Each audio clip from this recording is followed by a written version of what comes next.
In the summer of 1928, inside the quiet walls of a Franciscan convent in the small town of Earling, Iowa, a battle began. Not a battle of soldiers or weapons, but a battle of faith, endurance, and the human soul. For 23 relentless days, priests and nuns claimed to face something beyond comprehension. A young woman said to be consumed by demonic forces. She screamed in voices not her own, spoke in languages she'd never learned, and endured torments that seemed to defy human limits. Her name was Emma Schmidt, though history remembers her by another, Anna Ecklund. Her ordeal would be recorded in detail, not in rumour or legend, but in a chilling book published by the Catholic Church itself. To this day, it remains one of the longest and most terrifying exorcisms in documented history. This is the story of the Exorcism of Emma Schmidt, the 23-day ordeal that tested the faith of everyone who witnessed it, and left behind questions that still haunt us nearly a century later. Before we get into it, I will ask you to please like and subscribe. Thank you. Emma Schmidt was born in Wisconsin in 1882. From the outside, her childhood looked ordinary enough. A girl raised in a Catholic family, attending church and living by the rhythms of Midwestern life. But behind closed doors, her world was far darker. Her father, Jakob, was known to be abusive, controlling, and consumed by anger. Rumours swirled that he dabbled in witchcraft and the occult. Those whispers grew louder when people learned that Emma's aunt, Mina, was said to be involved in black rituals as well. Together, they cast a long shadow over Emma's childhood. As Emma grew into her teenage years, signs of something unnatural began to appear. She found herself unable to enter churches without feeling searing pain. Holy water and religious objects provoked violent reactions. She would recoil, tremble, or erupt in fits of rage she could not explain. She also reported terrifying intrusive thoughts, blasphemous urges that horrified her deeply religious soul. Food suddenly tasted foul, and she developed strange compulsions, as if something foreign was tugging at her from within. By the time Emma reached adulthood, priests who had known her since childhood suspected that this was more than a troubled mind. They believed she was under attack by forces not of this world. In 1912, a local priest attempted an exorcism. For a time, Emma seemed relieved. The rituals gave her a brief return to normal life, but the peace did not last. The torment returned stronger, darker, and more violent than before. And by the 1920s, her condition had become unbearable. Emma's behaviour grew erratic, her strength unnatural, her voice shifting into tones and languages she had never learned. Friends, neighbours, and clergy were horrified. It became clear that if Emma was to be freed, it would require something far more drastic than a local priest's blessing. It would require a full, prolonged exorcism, an ordeal that would test the limits of faith, endurance, and Emma's very humanity. Early life and background. Emma's father, Jakob Schmidt, was not just an ordinary man with a temper. He was feared in his community, known for his violent outbursts, his heavy drinking, and his iron grip on his daughter's life. But darker still were the rumours that followed him. Some whispered that Jakob had rejected the church, dabbling in witchcraft and unholy practices. Others believed that his rage and cruelty were more than human failings, that he had invited evil into his home, knowingly or not. Even more sinister was Emma's aunt, Mina. She was said to be a practicing witch, deeply involved in occult rituals. The townsfolk spoke in hushed voices about strange ceremonies, curses, and unspeakable acts performed under the cover of night. For Emma, this wasn't just village gossip. Mina allegedly introduced Jakob to these practices, and both are said to have drawn Emma into their twisted world. According to some accounts, Mina even attempted to curse Emma out of jealousy for her youth and beauty. This toxic family environment became the foundation for Emma's torment. From her earliest years, She lived in a household where faith was mocked, abuse was constant, and the presence of something dark hung in the air. By adolescence, Emma was already showing signs of disturbance. She claimed that she felt an invisible force pressing upon her, whispering in her ears, pushing her toward thoughts she knew were not her own. Priests who knew her believed that Jakob and Mina's unholy practices had left Emma vulnerable to possession. Her struggles weren't just spiritual, they were physical. Emma often refused food, gagging as if something repulsive was hidden in every bite. She would collapse in violent fits, screaming blasphemies in voices that weren't hers. Sometimes, she claimed to see dark figures in her bedroom at night, watching her, tormenting her. It wasn't long before the church took notice. Local clergy attempted smaller rites of deliverance, trying to cleanse her of what they called infestation, but their efforts brought only temporary relief.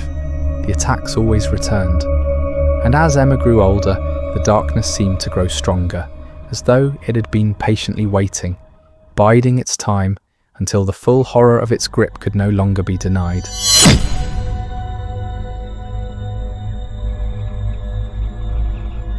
The failed 1912 exorcism attempt. By 1912, Emma Schmidt had been living with her torment for years. The disturbing fits, the violent outbursts, the way she recoiled from anything holy, all of it had only intensified. Priests who knew her were convinced that something sinister was at work. It was then that Father Theophilus Riesinger, a German-born Capuchin priest known for his deep faith and fierce resolve, was asked to intervene. He would later become famous as one of the most experienced exorcists in America. But in 1912, Emma was among his earliest and most challenging cases. Father Riesinger began the rite of exorcism with solemn authority. He invoked prayers, sprinkled holy water, and pressed a crucifix into Emma's hands. The effect was immediate and terrifying. Emma convulsed violently, her strength far greater than her small frame should have allowed. Witnesses recalled her eyes rolling back, her voice twisting into guttural tones that no human throat could naturally produce. She spoke in languages she'd never learned: Latin, German, even phrases in Hebrew. At times she seemed to levitate from her bed, defying every law of nature. At other times she spat out foul substances, thick, black bile, or strange debris that no one could explain. The voices inside her grew louder during the sessions. They mocked the priest, cursed God, and laughed at the prayers being spoken. They claimed Emma would never be free, that she belonged to them. But for all the terror, Father Riesinger pressed on. Hour after hour, he continued the sacred prayers, invoking the authority of Christ to cast the entities out. And for a moment, it seemed to work. Emma grew calmer. The voices quieted, the violent fits subsided. To those present, it appeared that the possession had lifted. For a time, Emma was able to live something resembling a normal life. She could pray again. She could eat again. The torment seemed to fade into memory, but the peace would not last. Months later, the strange symptoms began to return. At first subtle, unease in churches, nightmares, whispers in the dark. Then stronger, fits of violence, a refusal to touch food, visions of shadowy figures. The evil had never truly left her. If anything, it had returned with more fury, as though angered by the priest's attempt to drive it away. Emma's condition worsened throughout the following years, and soon even the local priests were afraid of her. By the mid-1920s, it became clear. The 1912 attempt had been only the beginning. Whatever dark forces gripped Emma Schmidt were not going to surrender so easily. And so, in 1928, Father Riesinger would be called once again. But this time, the battle would not last hours or days. It would stretch on for 23 nights of terror inside a small convent in Earling, Iowa, one of the longest and most violent exorcisms ever recorded.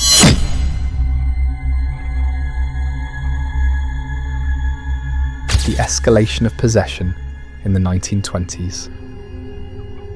As the 1920s unfolded, the world outside was roaring with jazz, prohibition, and modern progress. But for Emma Schmidt, life was descending into a nightmare that no medicine, no priest, and no amount of prayer seemed able to cure. Those who knew her said she could no longer live a normal life. By day, Emma appeared exhausted, tormented by an invisible weight pressing down on her body. At night, she was seized by violent episodes that terrified everyone around her. She would scream in voices not her own, contort her body into impossible positions, and lash out with a strength that shocked even the strongest men who tried to restrain her. Food became another battlefield. Emma often refused to eat altogether, claiming unseen hands forced her throat shut, or that every morsel was crawling with insects and filth. On the rare occasions she did take food, it would sometimes be expelled in unnatural ways, vomited violently, or rejected with cries that the food itself was poisoned by the devil. But the most chilling episodes happened inside churches. Whenever Emma was brought into a holy space, something within her rebelled. She would shriek at the sight of holy water, convulse when a crucifix was placed near her, and snarl at priests with a hatred that seemed inhuman. At times, Emma described visions that shook her caretakers to the core. She spoke of dark figures crowding around her bed at night, whispering blasphemies in her ears. She claimed to see fire, serpents, and shadowy shapes reaching out for her soul. Neighbours whispered that her body was no longer her own, that she was a vessel for something unholy. Some swore they heard her speaking in languages she'd never studied, fragments of Latin prayers, guttural curses in German, and strange syllables that sounded like no language at all. By now, even Emma herself begged for help. Though at times she seemed lucid, her pleas grew desperate. She begged priests to intervene, to drive out whatever tormented her. And yet, at other times, when the darkness seemed to fully take over, she would mock the very idea of deliverance, hissing that she would never be freed. Word of Emma's worsening condition spread through the Catholic community in the Midwest. Many priests hesitated, fearful of her case, fearful of failure, or of the dangers of confronting the demonic directly. But one priest was willing to return, the same man who had faced this evil once before. Father Theophilus Riesinger. Now older, more experienced and deeply respected as an exorcist, Father Riesinger was asked to take on Emma's case again. This time, however, he insisted it must be done away from the public eye, in a controlled and holy place where the devil would have less ground to mock or disrupt the rite. So arrangements were quietly made. Emma was taken to the Franciscan Convent in the small town of Earling, Iowa, a secluded place where the faithful sisters could assist and protect her. There, beginning in the fall of 1928, the longest and most terrifying exorcism ever recorded in America would unfold. It would last for 23 nights, and what happened inside those convent walls would leave the witnesses shaken for the rest of their lives. The arrival at Earling Convent. The journey to Earling, Iowa was shrouded in secrecy. Emma Schmidt was no ordinary patient, and the church knew that the delicate nature of her condition demanded isolation. The convent in Earling, home to a small community of Franciscan sisters, was chosen for its seclusion, its unwavering devotion, and its ability to provide a controlled environment for what was to become one of the most harrowing spiritual battles in history. When Emma arrived, she was escorted quietly, away from the prying eyes of the town. The sisters prepared themselves for her arrival, knowing only fragments of what they might face. They had heard rumours of her violent fits, her unnatural strength, and her uncanny ability to speak in tongues she had never learned. Even the most seasoned nuns trembled as they prepared her room, ensuring that every crucifix was in place, every prayer book ready, and every holy relic positioned to ward off evil. The convent itself, usually a sanctuary of peace and devotion, seemed to sense the coming storm. The air felt heavier, the silence deeper, as if the building itself was bracing for the presence of something unholy. The sisters later recalled that even the animals on the grounds acted strangely. Birds refused to land, and dogs trembled in their kennels as Emma's carriage approached. Emma's arrival was quiet, but her presence immediately disturbed the convent. She walked into her new quarters, pale, gaunt, and haunted, her eyes darting as though unseen forces were tugging at her from all sides. Her hands twitched involuntarily, and even when she was calm, there was an intensity in her gaze that unnerved everyone in the room. The sisters observed her carefully, noting the tension in her shoulders, the rapid pulse in her wrists, and the occasional flicker of shadow across her expression. They knew that she was carrying not only the weight of her own torment, but also the presence of something that had claimed her body and soul years before. Preparations were meticulous. Every room Emma would occupy was blessed repeatedly. Holy water was sprinkled on the floors and doorways. Crucifixes were placed strategically, and candles were lit to illuminate corners where darkness might gather. The sisters, though fearful, steeled themselves with prayer and devotion, understanding that their role would be vital in the struggle to come.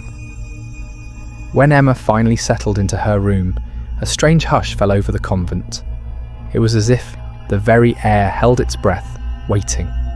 The sisters whispered their prayers, and Father Theophilus Riesinger, now present and fully prepared, inspected the room and reassured the nuns that, despite the fear and uncertainty, they would face this together.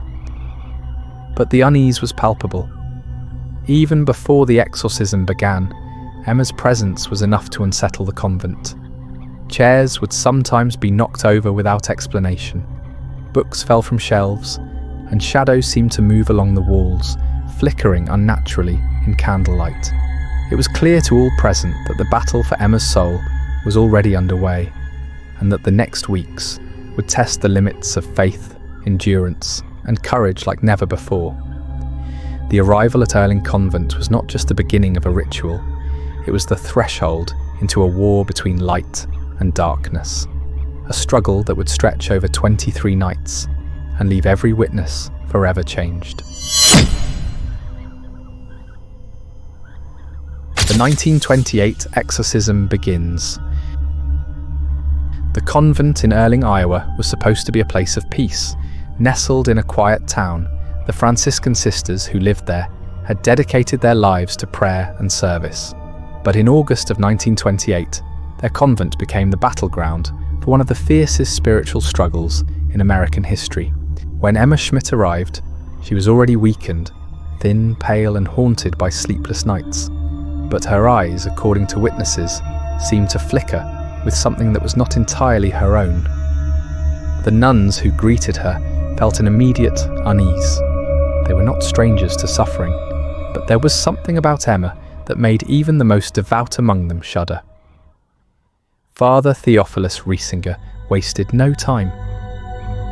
The moment Emma was placed in her room, he prepared himself through prayer, confession, and the blessing of holy water. The ritual was dangerous. The priest knew that if he faltered, the consequences could be disastrous, both for Emma and for everyone present. On the first night, the exorcism began. The air in the room grew heavy as Father Theophilus read aloud the ancient prayers, invoking the power of Christ to cast out the evil spirits. Almost immediately, Emma reacted violently. She shrieked, her voice twisting into tones no human throat should be able to produce. Her body convulsed so violently that it took several strong nuns to hold her down. The sounds that filled the convent halls were unlike anything the sisters had ever heard. Growls, hisses, and mocking laughter poured from Emma's mouth. At times she spoke in languages she had never studied, snarling in Latin, cursing in German, even spitting out guttural phrases that no one could recognize. Witnesses claimed that during these early sessions, Emma's body defied the laws of nature. She levitated off the bed, her body rising several inches into the air before crashing back down with unnatural force. At other times, she clung to the walls like an animal, climbing with a strength that no frail woman of her condition should have possessed. Then came the manifestations. Vomit that contained strange, foul-smelling substances. Things that looked like tobacco leaves, ashes, and other bizarre materials. Her skin at times stretched and twisted, as if unseen hands were pressing from within. Most terrifying of all, Emma's face itself seemed to change. At moments, witnesses swore her features shifted into grotesque, inhuman expressions, her eyes dark and gleaming with hatred. The demons spoke through her, mocking Father Theophilus and the sisters. They claimed to be many. Some identified themselves by name, while others only laughed and blasphemed. Among them were two who stood out, voices that claimed to be Emma's own father and aunt, both long dead, accused in life of practicing witchcraft and cursing Emma. Their presence in her body brought a new level of horror to the ritual, for it suggested that Emma's torment had been passed down through blood and betrayal. Despite the terror of the first nights, Father Theophilus pressed forward. He prayed, he commanded, he invoked the name of Christ again and again, and though the demons shrieked, they did not leave. Instead, the battle dragged on, each night pushing Emma and the witnesses further into exhaustion. The convent, once filled with hymns, was now filled with screams. The sisters, though shaken, continued to assist, holding Emma down, praying alongside the priest, and enduring the terrifying sights that unfolded before them. Some were so disturbed that they begged to be excused, unable to bear what they were witnessing. But this was only the beginning. The exorcism would stretch on for weeks. 23 nights of torment, resistance, and unimaginable horror. Each night, the demons grew more desperate, more violent, and more cunning in their attempts to break Emma, and to break those who fought to save her. And as the days passed, one question haunted everyone present. Would Emma survive the ordeal, or would the darkness consume her completely? The exorcism officially began in August 1928, and what followed was nothing short of a spiritual siege.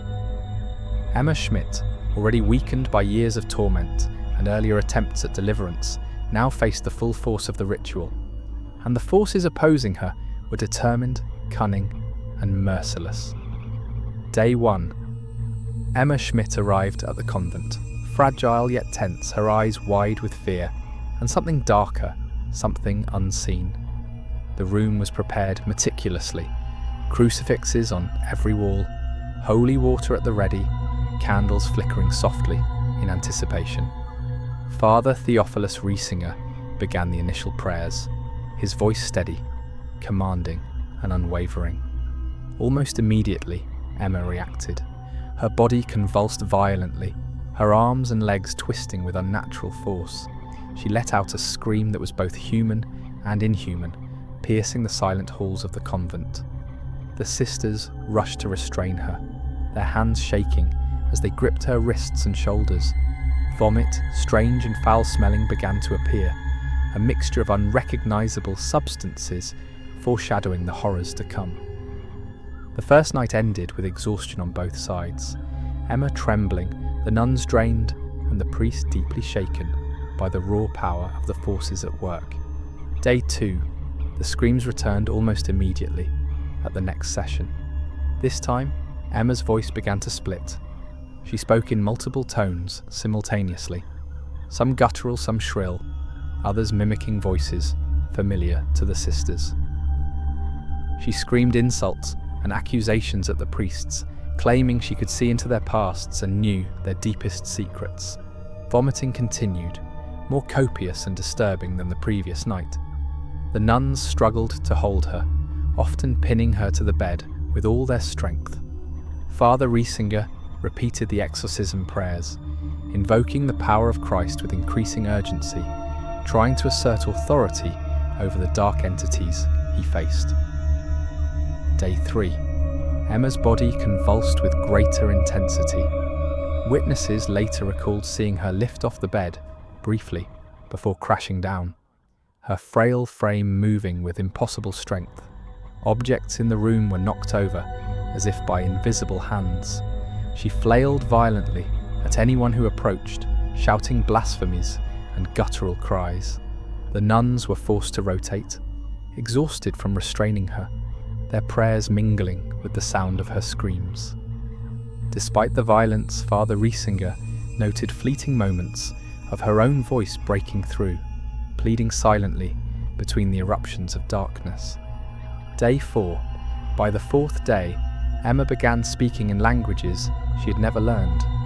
Latin prayers spoken in reverse tumbled from her lips, alongside German curses and incomprehensible guttural sounds. She vomited strange substances again, this time sometimes including items resembling ashes or plant matter, the meaning of which remained a terrifying mystery.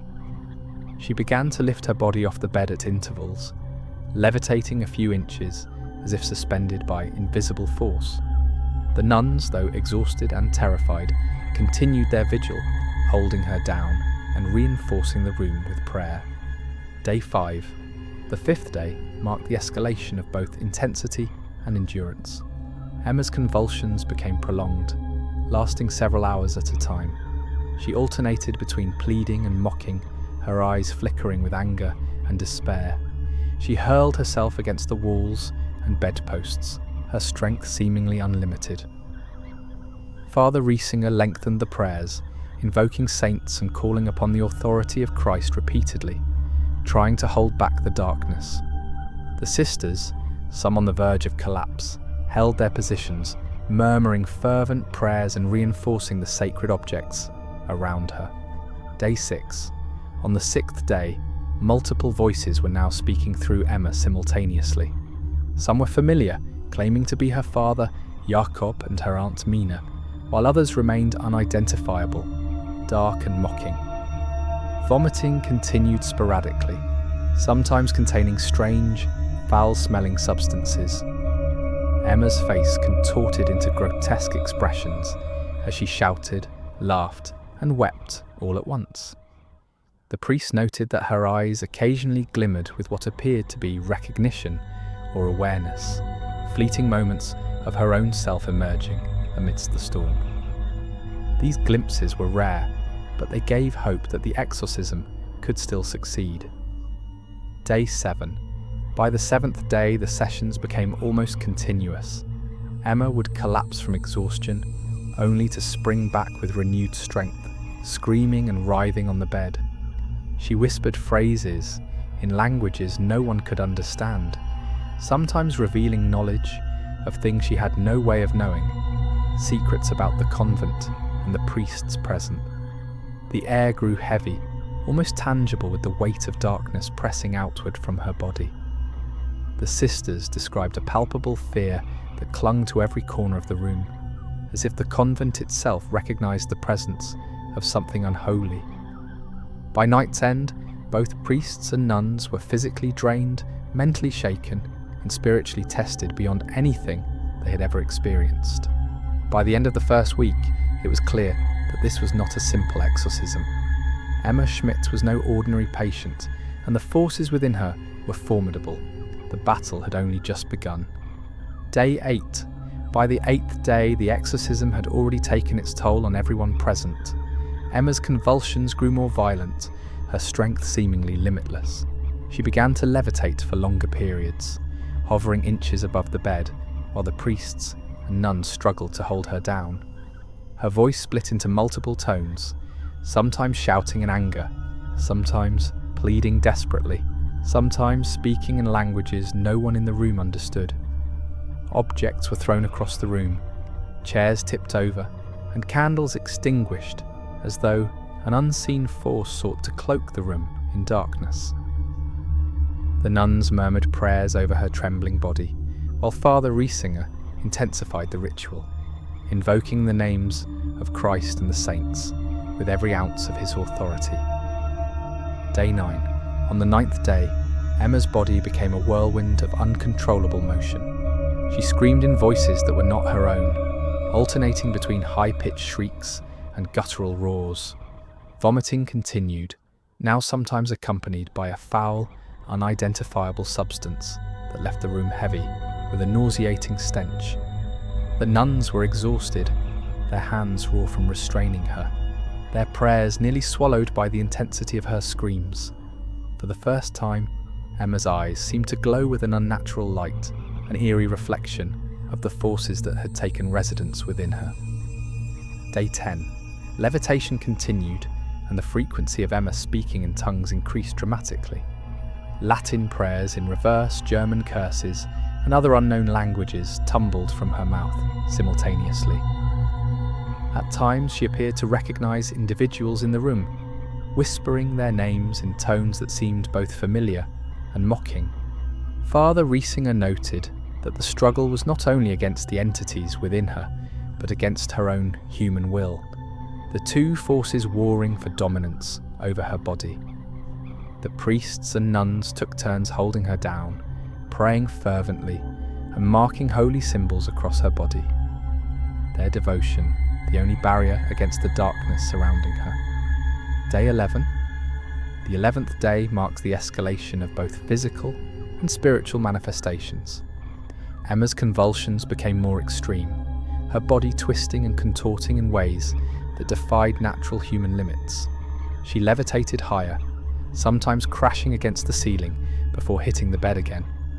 Multiple voices spoke through her at once, some claiming to be her deceased relatives, others remaining faceless, menacing presences.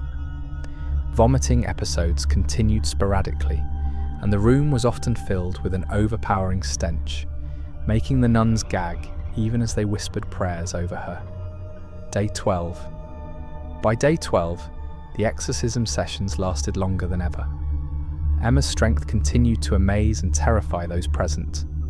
Her screams were relentless, sometimes breaking into laughter, sometimes into sobs, always punctuated by guttural noises that made the walls of the convent seem to shake.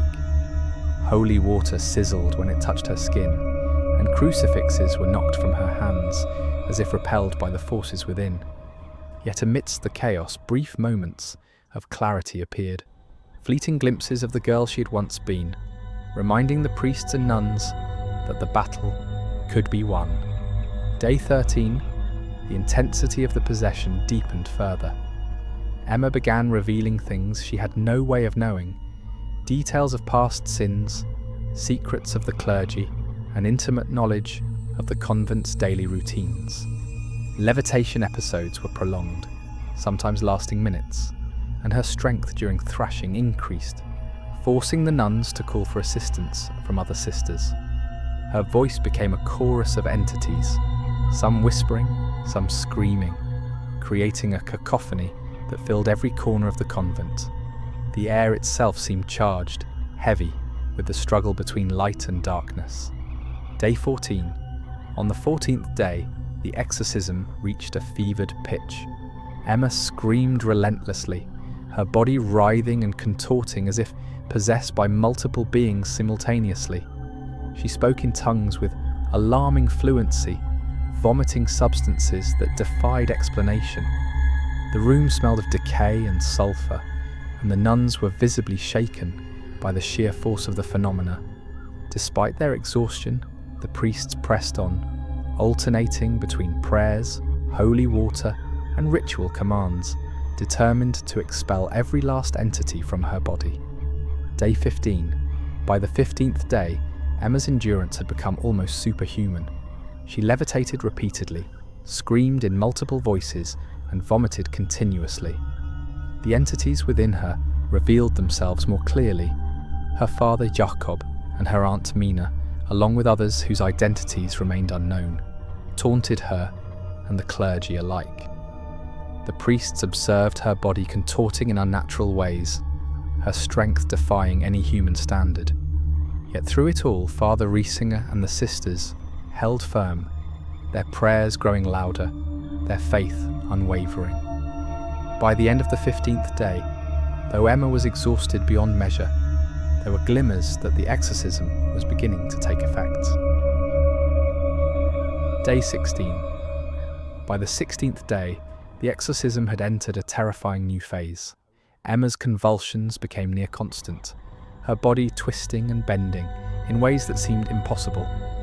Screams erupted from her throat without pause, alternating with guttural growls and high-pitched shrieks that echoed through the convent halls. At times, her voice split into multiple tones at once, each claiming the presence of a different entity. The nuns struggled to restrain her, their hands raw and trembling, while Father Riesinger invoked prayers with relentless urgency.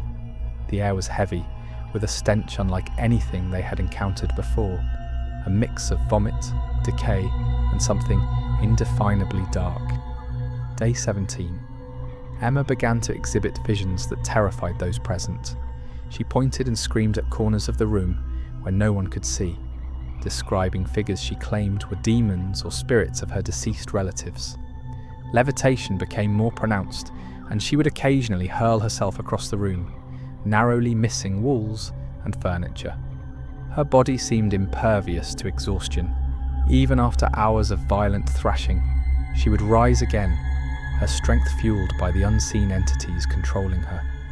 The priests noted that she now seemed to have multiple personalities at war within her, each vying for dominance. Day 18. On the 18th day, Emma's possession reached unprecedented levels. The room shook with the force of her movements, and her convulsions were so violent that several objects were shattered. She spoke in multiple tongues simultaneously, including Latin, German, and strange guttural sounds that made even the most seasoned priests uneasy. The nuns reported that Emma would sometimes whisper secrets about the clergy, things she could not possibly have known, and laugh cruelly at their reactions. Holy water sizzled upon contact, crucifixes were pushed away, and the very air seemed charged with supernatural energy. Day 19. Emma's body now displayed unnatural resilience. She refused food entirely, surviving solely on a supernatural endurance that baffled the clergy. Vomiting continued sporadically, sometimes projecting substances that defied explanation. During the most intense sessions, she became nearly unrecognizable, her face contorted into grotesque expressions of rage and pain. She spoke constantly, voices overlapping and arguing, sometimes in unison, sometimes in discord. Father Riesinger began to suspect that multiple demons were indeed present, each with its own agenda, testing both Emma and the clergy's resolve. Day 20. By the 20th day, the convent had become a fortress of prayer and ritual, its inhabitants drained to the limits of human endurance. Emma screamed for hours, levitated repeatedly, and threw herself with terrifying strength against the walls and bedposts.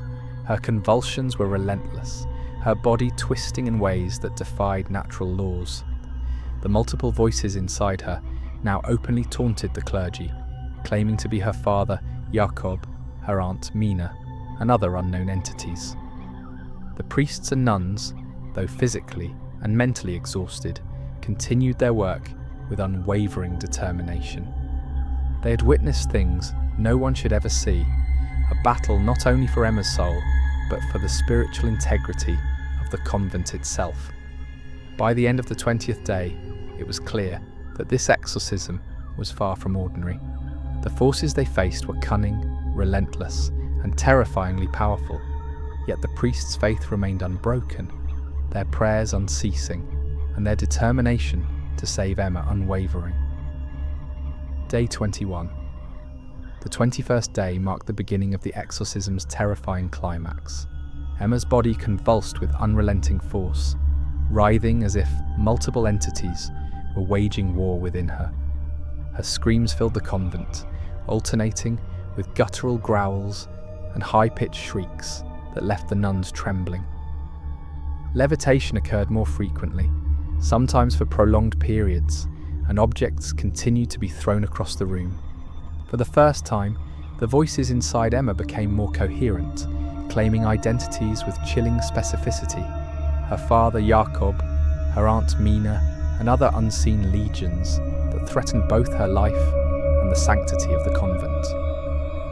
Father Riesinger and the assisting priests intensified their prayers, invoking the authority of Christ and calling upon every saint they could name. The nuns, exhausted beyond belief, continued to restrain her, whispering fervent prayers and holding crucifixes against her skin in desperate hope that the darkness would retreat. Emma occasionally glanced at those present with fleeting expressions of recognition, a ghost of her former self, before the violent possession resumed with renewed intensity. Despite the overwhelming terror, the clergy pressed on, alternating between prayers, ritual commands, and the careful application of holy water. Each time Emma's body slammed against the bed or walls, the nuns clung tightly, whispering encouragement and prayers under their breath. The priests recognized that this final stretch was a battle not only for Emma's soul, but for the very integrity of the spiritual realm within the convent. Day 23. The 23rd day marked the final decisive confrontation. Emma's screams were continuous, punctuated by guttural roars and the overlapping voices of her father Jakob, her aunt Mina, and the legions of demonic presences that had tormented her for weeks. Levitation and convulsions reached their extreme. Emma twisted, arched, and flew across the bed repeatedly, her body exhibiting strength far beyond human limits. The room smelled of decay, vomit, and sulphur, and the air felt heavy with the presence of forces beyond comprehension.